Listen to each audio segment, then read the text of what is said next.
Hi, everyone. Welcome to the Building a Healthier Edmonton podcast. I'm Dr. Joe Tanti, your host. And today, my special guest, Colleen Wagner. She is the owner and founder of Back on Track, specialized exercise and wellness solutions in Edmonton, Alberta. She has 35 years experience in healthcare and wellness. Her expertise includes working as a recreation therapist for over 35 years in Alberta and BC. Specializing working with individuals, long-term care, and community-based programs, as well as with children with special needs. Her qualifications just go on and on and on. Colleen, welcome to the show. Thank you. Thank you, Joseph. That's great. So you are a exercise specialist. And what exactly is that? What does that entail?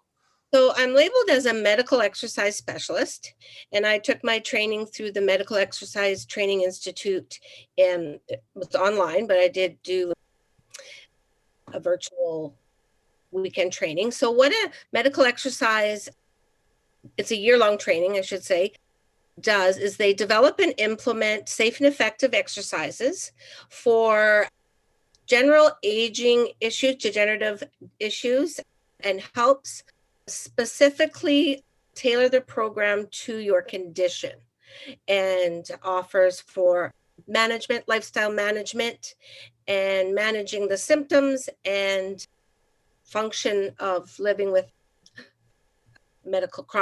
especially chronic medical condition.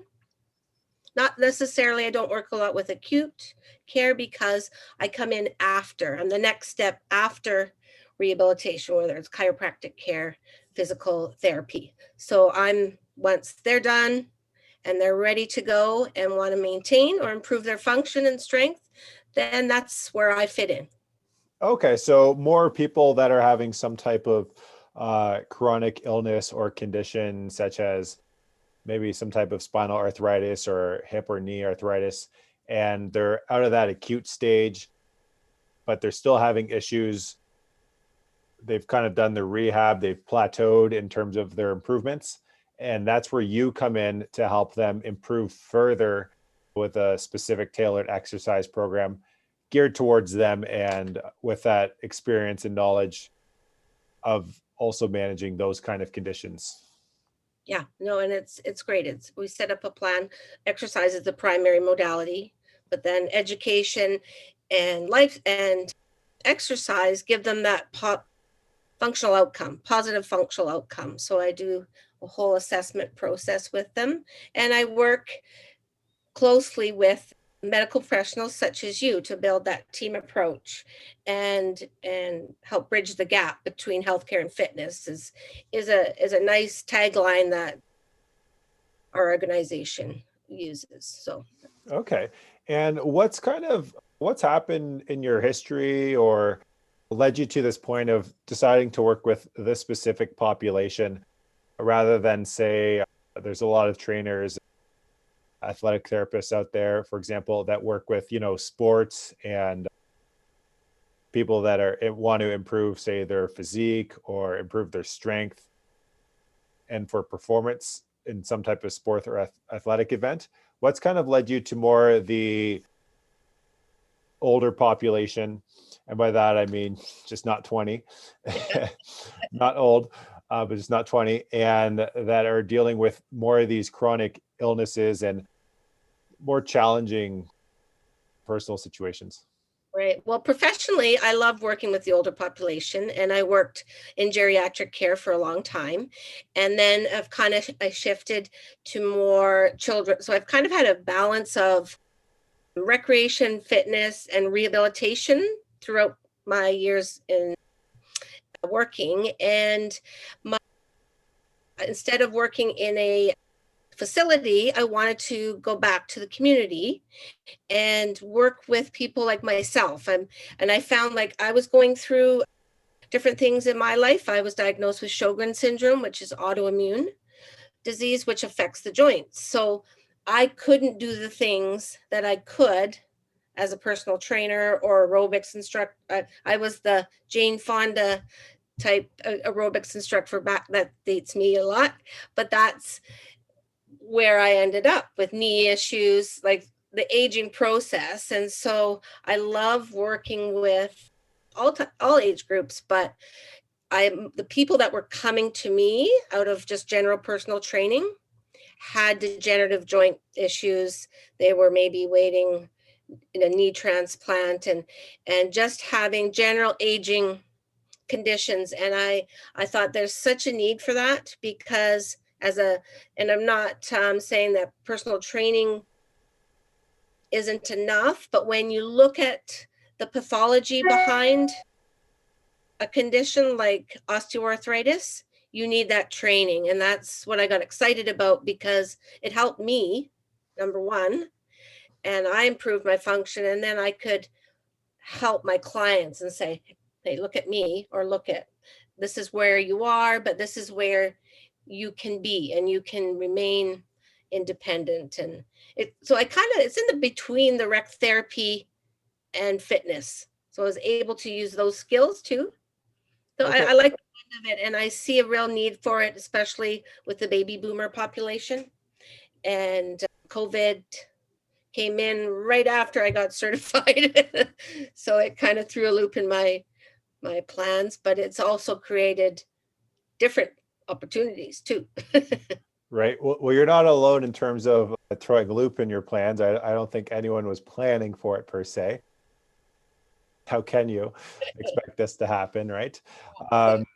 And also what I've noticed a lot is with some of my patients, especially as the baby boomer generation, for example, they have exactly what you're talking about. They've tried exercise, and they find that if they exercise, then they actually get more sore because they may have some type of arthritic condition or degenerative joint issues, and they get really frustrated, and they may look up some exercises on YouTube, or they do a spin class or an exercise boot camp or have you, and it's just not the right exercise. It's not the right fit for them, because those people that are teaching these things, they're great, but they, like you mentioned, don't have that knowledge and understanding of what's actually happening with those people in their body and with the joints. And it's hard to empathize as a 20 something year old with what someone in their 50s or 60s or 70s or 80s or beyond is going through, just because you have none of that personal experience. And you obviously do have some of that you shared with us, so that kind of gives you a bit of a unique perspective. It does. And I have, my dad is 91. I work with him, and I have a sister with multiple sclerosis. So that sort of made my path flow a little bit, and sort of gave me some ideas along the way. Like, yes, affects everyone, Yeah, right? absolutely. And oftentimes when we least expect it, things hit us, and it's good to have those experts that we can rely on. What are some misconceptions that a lot of people have about medical exercise specialists, people in your field? Well, I think it's a lot of unknown yet. Like, they're like, oh, what's a medical exercise specialist, right? So, with a personal trainer, like we talked about, it's a 1-year course, or not even a 1-year course, a weekend course. So you're learning after. So I had to commit to this to show that I was getting the proper education behind me. So I think really putting myself out there professionally to people like you, to the medical community that recognized, because I took this, it was an American based company. So bringing it in to Canada and making the awareness of what we have to offer and how we're different. I think it's just, they're not aware. And, people can get bad raps with different fads that go on. Believe me, I've done everyone. And I'm not saying, like you said it perfectly, every exercise is right for someone, but then the long-term effects, they do show up. So I think just teaching people what I have to offer and who I can help, who I am, what I do, which we talked about, and how I can help them. People want to know, what are you going to do for me, right? And so I Right. think that's I can spout off all my credentials, but that's what I'm learning. And this has been a big, COVID has given me the chance to really dive deep into it and kind of streamline it, because I could go in so many different directions with medical Right. exercise. So you kind of have to stay steady and not go like squirrely, right? So you want to be Right. what you want to accomplish. Right. So obviously you could be able to help, or you are able to help almost everyone Mhm. essentially with your training and knowledge, but that's kind of like chasing, you know, Yeah. dust in the wind. It doesn't work. So who would you say is, you kind of talked about you're more targeted towards helping those people with those aging conditions, degenerative joint disease, arthritis, multiple sclerosis, again, these complex neurological or arthritic conditions people have, and getting them through that and coming up with different strategies and tools. What are some different tools and strategies that you employ with a lot of your clients to help them improve their quality of life? And Well, we do a specific analysis, like posture analysis, and I always go back to what they've done in their lifetime and look at the body and say, okay, this is why you're feeling this. And so I gear it specific to them and make them see it and feel it, right? And really give them the tools, like meeting them where they are, not letting them feel discouraged, because when you lose function, it's very disheartening and you want to give up. You lose independence, you lose your self-worth, and just giving them that trust that this is going to take time. It's not going to happen overnight, and just building that relationship, giving them the right exercises to start with. And I always tell them, start small. And a lot of the times the exercises they've already maybe done in rehabilitation. And then I teach them a lot about prevention, because I have a few pre-joint replacement clients that are waiting. And I'm just like, if you, and give them encouragement, if you do these exercises, you are going to feel, guaranteed, you're going to feel different. If you don't, then it's going to be pain. And I teach them how to, you know, manage pain as best as we can. We want to try pain-free range of motion, and not be who we were 20 years ago. You know, and that's just realizing where we're at and where we need, how we're going to get there. That's basic. And so I do a lot of extra talking like this with them. I call them on the, if they, it's a pretty open door policy, and really build that connection. So I have my longest client right now is 3 years. She basically came and started with me when I opened up, and we're like friends slash clients. So I'm building that a community too. Yeah. okay, that's great, because fitness and self-improvement, that's not just a one-time deal, right? Where you should always be trying to strive for gradually improving over our whole lifetime. And I like what you mentioned there. We shouldn't be comparing ourselves to how we were 20 or 30 years ago, especially if you're going through some type of joint replacement in your hip or knee. It's obviously not going to be functioning like it did 20 Yeah. years ago. What would you say is one or two strategies or tools that people could use to help them improve their health and well-being and their function? Something simple that they could do every day. I have a app that I use. It's called Physiotech, and it gives them the, so I send them via computer, like I buy it in, or it's through the Medical Exercise Association. So I was able to spend money each month, so that I can just type in exercises for them to do over the weekend and keep that communication going in between sessions. Giving them things like, I have them test going up and down the stairs to see if they're improving.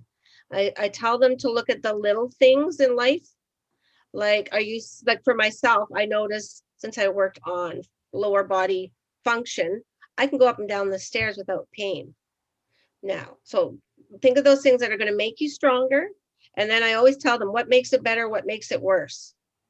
Look at those kind of strategies and really 100% listen to your body.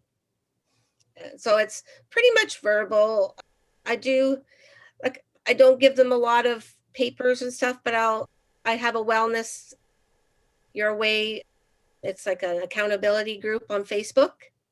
And I try and give them motivation posts and different updates.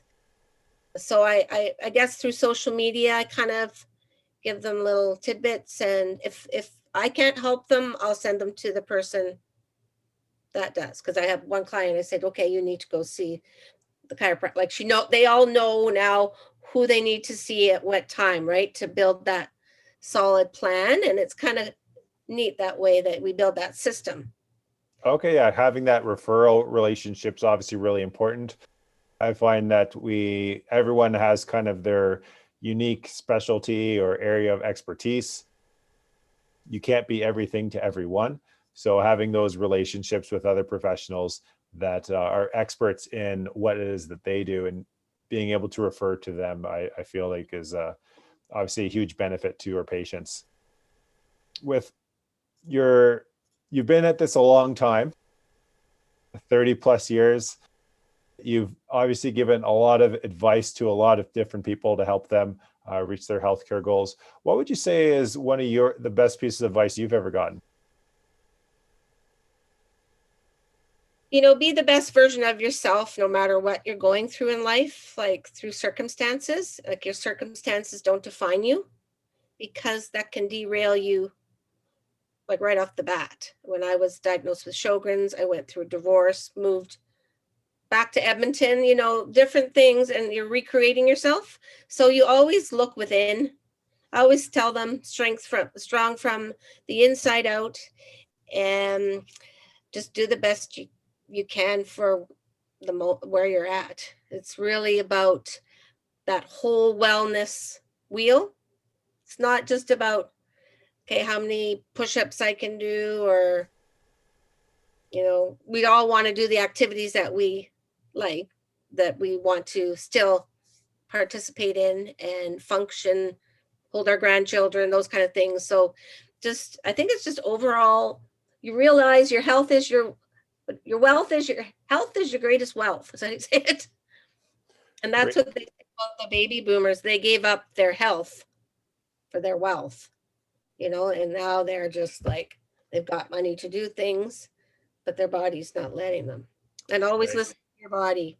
Yeah, that's great advice. I think I forget the quote who it was from exactly, but it goes something along what you're just saying there. The people, they give up their health to make lots of money essentially, and their time and health for money. And then as they get older, they have lots of money, but they have no health, and they spend all their wealth on their health. And it's just kind of a perpetual cycle. But Yeah. It's an investment. That's how you look. I try and tell people that, because it can be a lot of money. And I try and tell them that there's options that way for reimbursement through health benefits, but it's investing in you to give right. you a life. So if you mentioned benefits, your services, are those covered through different insurance policies? Yeah, if you can label it as medical exercise, your doctor can give you an exercise prescription, depending on where you're at in your health. And then depending on your insurance carrier, I haven't had one come back that didn't get reimbursed. So either there's a health spending account, wellness account.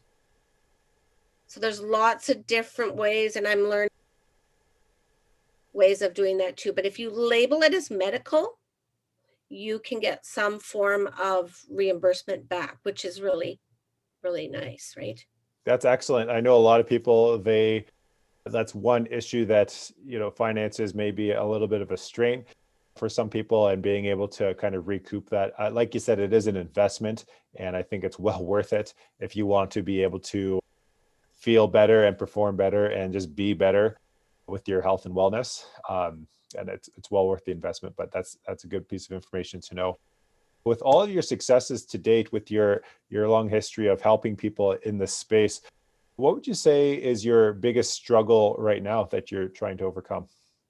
Well, right now I feel really good as a person and in my business. It's, I'm not going to do the blame on COVID thing, but it's just getting myself recognized. And it's a struggle, but it's just a process. Right. So, yeah. And I think our struggles turn into strengths or opportunities. I never imagined me teaching my functional movement classes online, and now I teach 11 classes a week. So I think it's my biggest struggle would probably be getting it to be profitable, like as permanent business, just keeping it sufficient and just well known to the community. And so, yeah, I feel pretty, like we just did a promotional video. We just redid our website. So all the things I was struggling with, I just turned it around and created into time to improve it, right? Right. But there's, Struggles or opportunities. Yeah. And sounds like you're overcoming those quite well. So yeah. that's fantastic. What's one way that people can reach out to you if they're interested in accessing your services or discussing with you or following you possibly? Where can they find you? I can hand out my phone number, back on track. It's all hyphenated. I can put it in the comments. So a website. I did a new YouTube video, and I had on Facebook with Wellness Your Way. Back on Track has a Facebook page. So that's probably my struggle. Social media.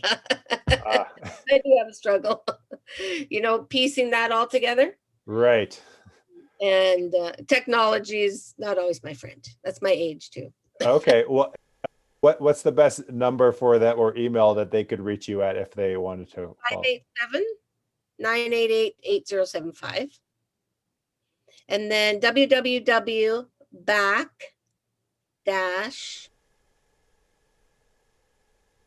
track.ca. It's a weird.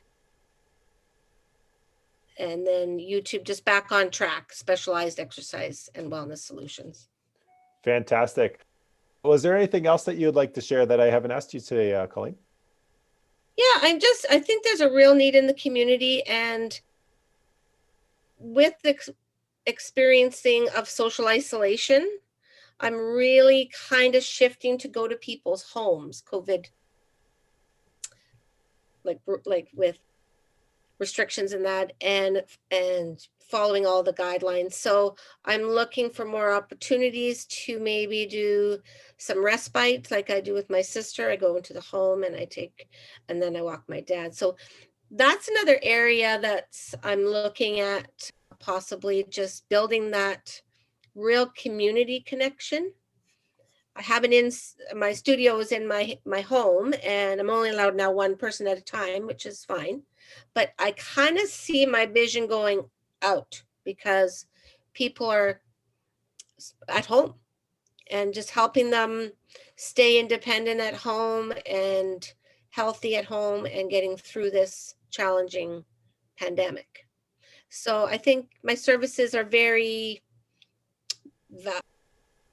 huge variety, but I'm trying, like you said, it kind of just goes like woo, and then you have to bring them back. But I'd love to see people realize that exercise is the key to long-term management of your life, because we all are going to be faced with something one time or the other, right? Absolutely. Well, I appreciate your time here, Colleen. Yeah, thank you so much for the opportunity. I really enjoyed it, and Yeah, so glad. absolutely. And thank you everyone for watching or listening, and we'll talk to you next time. Thanks, Joseph. Bye.